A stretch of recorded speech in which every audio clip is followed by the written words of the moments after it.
kinakasal mo na kami niyan. Pari ka rin ba?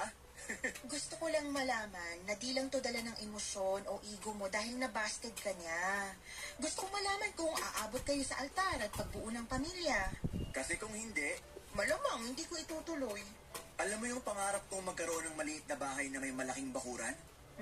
Nakwento mo noon. Na-imagine ko yun. Kasama si Kat at ang mga magiging anak namin. Ganyan ka tinamaan sa kanya?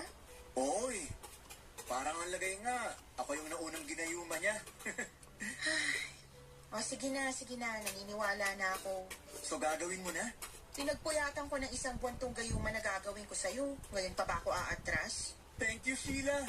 Makakabawi rin ako sa'yo. Mahal mo talaga si Kat, no? Sinabi ko na sa kanya yan. Ayaw niya lang tanggapin. Kaya gusto mo gayumahin na lang. Di naman niya pagsisisihan pag minahal na niya ako. Tripling effort talaga ang gagawin ko.